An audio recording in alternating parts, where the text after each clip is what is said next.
안녕하세요. 홍동원 슈톡 지금 시작합니다. 오늘 방송은 정시와 관련된 2023년도 정시 모집과 관련된 겁니다.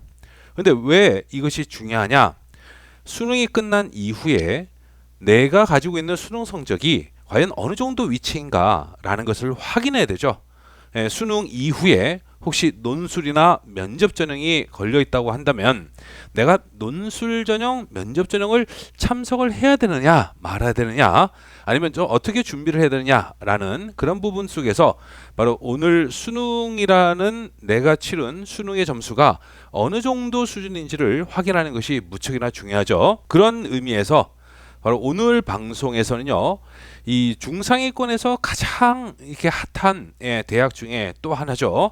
지난 국민대 방송에 이어서 오늘은 서울과기대 정시 모집의 3개년 성적을 중심으로 해서 바로 어느 정도 위치인지를 여러분들이 확인할 수 있도록 하겠습니다. 먼저 서울과학기술대학교 2023년도 정시 모집 인문 계열에 해당되는 건데요. 전형 방법부터 확인하도록 하겠습니다. 먼저 가군에서는요, 영어 영문학과, 산업공학과, ITM 전공 인문 계열 모집단이 경영학과, 경영학 전공, 경영학과, 글로벌 테크노 경영 전공의 인문 모집단위로 총 50명을 선발을 하는데요. 전형 방법은 수능 100 전형을 채택하고 있고 영역별로 인문 계열이다 보니까 국어가 가장 높죠. 30%, 수학이 25%, 영어가 20%, 탐구 두 과목 25%의 표준 점수를 반영하고 있다라고 하는 거, 그 부분을 확인하시고요. 전체적으로 어떤 국어나 수학 또는 탐구에서의 선택 과목에 대한 지정은 없습니다. 한국사 같은 경우는 3등급 이상이 만점이고 이후에는 1점씩 감점된다는 거 확인하시고요.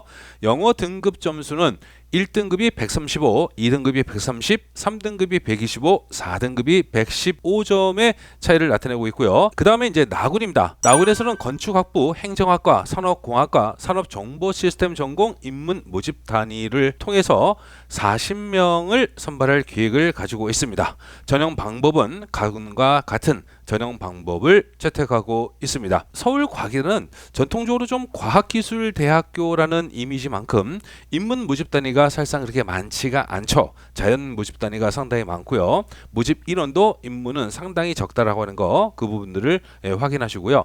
자, 이러한 이제 전형 방법의 어떤 특징들이 있을 텐데요. 이러한 전형 방법들이 기존의 2022학년도의 전형 방법과 큰 차이가 없다, 차이점이 없다라고 하는 거죠. 물론 2020학년도에 비해서는 약간의 어떤 변화가 있긴 하지만 2021학년도부터 뭐 2022 작년도, 그다음에 올해 2023학년도의 전형 방법에 있어서는 변화가 없다. 즉 전체적인 어떤 성적의 변화, 이런 부분들이 이런 추이를 통해서 우리가 좀 더 예측이 가능한 그러한 변화가 없는 그러한 전형 방법이라는 거 확인하시고요. 잠시 전하는 말씀 드리겠습니다. 본 방송의 자료는 대학별 2023학년도 전형 계획안, 대학별 입시 결과 발표 자료 등을 토대로 작성하였습니다. 앞으로 서울 수도권 소재 주요 대학들의 입시 결과 및 지원 전략 자료를 지속적으로 업로드할 예정입니다. 구독과 좋아요 기억해 두시고요. 입시 관련 궁금한 사항은 댓글 또는 아래 설명에 나와 있는 홍동원 입시톡으로 링크해서 문의하시기 바랍니다. 자, 이제 2023학년도 서울과학기술대 정시의 입문의 어떤 방향, 흐름을 이해하기 위해서요, 이 지난 3개년간의 어떤 성적을 확인하게 될 텐데요. 여기서 말씀드리는 이 성적들은요, 합격자들의 평균 성적입니다. 따라서 이러한 평균 성적은 사실상 뭐 이게 최저 커트라인하고 약간 차이가 있을 수가 있는데요. 어떤 모집 단위별로 차이가 있을 수는 있지만 이 서울과기대가 가지고 있는 어떤 특징상에서 본다면 그러한 평균에서 커트라인과의 차이가 그렇게 많지 않을 수 있다는 거, 그런 부분들을 좀 감안하시고요. 좀 더 자세한 내용들은 그 개별적으로 좀 더 자세한 입시 자료를 확인하시는 것이 좋겠습니다. 여기서 말씀드리는 자료는 합격자들의 평균 성적이다라고 하는 거 확인하시고요.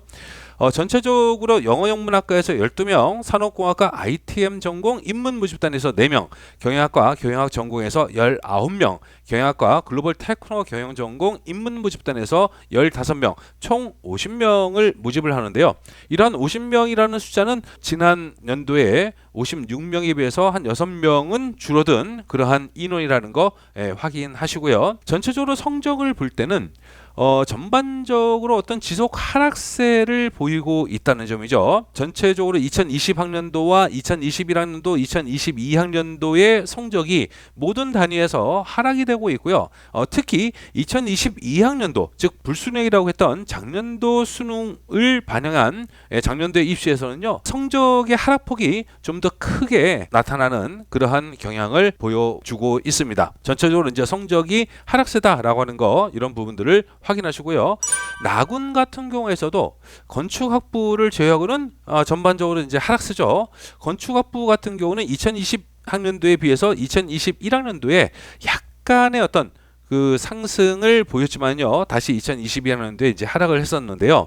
건축학부가 6명, 행정학과가 22명, 산업공학과 산업정보시스템 전공 인문 모집단에서 12명, 총 40명을 모집한다는 거, 그 부분을 확인하시고요. 이러한 40명이라는 인원도 지금 뭐 한 3개년 동안의 어떤 모집 인원하고 큰 변화는 없다라고 하는 거, 작년보다 한 2명 정도가 늘어난 정도인데요.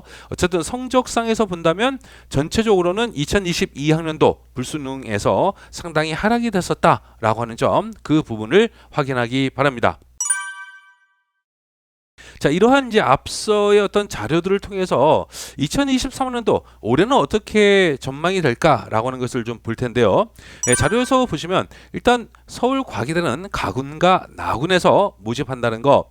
가군에서의 성적을 보시면 2020학년도에 88.7, 2021학년도에 86.9, 2022학년도에 82.5로 100분위 성적으로 봤을 때 한 요 정도 성적이 나타났다는 거예요. 이러한 성적들은요, 적혀 있는 대로 단순 평균 성적입니다. 모집 단위들의 단순 평균 성적인 만큼 모집 단위, 내가 지원하고자 하는 모집 단위의 어떤 추이, 성적에 주의를 하셔야 되는데요.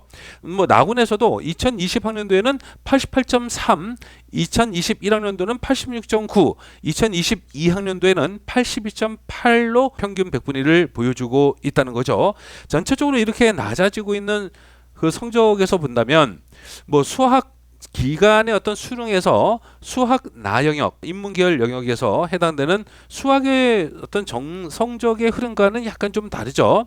수학 같은 경우는 2020학년도에 만점이 149점, 2021학년도에 137점, 2022학년도에 147점이니까 사실상 작년도의 수학 같은 경우는요, 2020학년도보다는 사실상 그렇게 어렵지는 않았다라고 이제 보여주고 있는데요. 자, 이러한 이제 단순 평균 성적이긴 하지만 전체적인 어떤 성적의 하락세를 보이고 있는데요. 이러한 부분들은 지난 수능과 관련된 어떤 성적에서 본다면 사실상 수학보다는 국어 영역에서 좀 더 밀접한 연관성을 보이고 있는 게 아니냐라고 볼 수가 있습니다. 전체적으로 보면 국어는 2020학년도와 2021학년도, 2022학년도의 수능의 난이도가 상당히 높았다, 어려웠다라고 이제 보여주고 있고요. 수학 영역에서는 2021학년도가 좀 더 쉬웠고 2020학년도에 비해서 2022학년도가 오히려 그 좀 더 쉬웠다, 즉 2020학년도가 가장 어려웠던 시험이었다는 거죠. 영어 같은 경우는 작년도 2022학년도가 약간 어렵긴 하지만 전체적으로 봤을 때는 2021학년도보다는 훨씬 어려운 그러한 의미를 보여주고 있는데요. 이러한 부분 속에서 본다면 서울과기대 인문 모집 단위의 어떤 평균 성적의 이제 하락세라고 하는 부분들은 국어 성적하고 상당한 밀접한 연관성을 보여주는데요. 국어 영역에서 본다면 표준 점수 최고점이라고 하는 것이요, 사실상 난이도를 우리가 보다 더 정확하게 파악할 수 있는 것이고요. 뭐 1등급의 원점수 커트라인도 2020학년도에 91점에서 2021학년도에 88점, 2022학년도 작년도는 무려 82점이었다는 거예요. 여기에 비해서 이제 수학 같은 경우는 1등급에서의 원점수 커트라인이 2020학년도에는 84점이었고 작년도에는 87점이었어요. 그만큼 사실상 그렇게 뭐 2020학년도에 비해서는 어렵지 않았다라고 하는 것을 우리가 보여줄 수가 있는데요.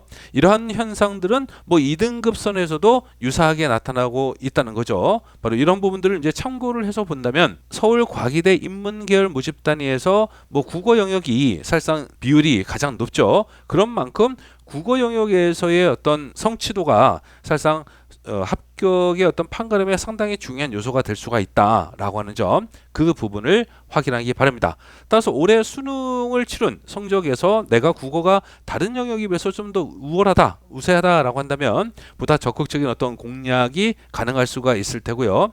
뭐 다른 영역, 수학이나 영어가 내가 국어보다 우월하다라고 한다면 좀 더 신중한 어떤 지원 전략을 가지는 것이 좋겠습니다. 이러한 부분들의 어떤 추세를 통해서 여러분들이 향후 이 수시에서 마지막 남은 논술이나 면접 전형에서 바로 논술이나 면접에 참여할지 바로 이런 부분들을 결정하는 것이 좋겠습니다. 이러한 부분들을 참고해서 여러분들의 어떤 지원 전략 이런 부분들을 만들어 나가면 좋겠습니다. 구독과 좋아요 다시 한번 말씀드리고요. 수험생 여러분의 합격을 진심으로 기원합니다. 감사합니다.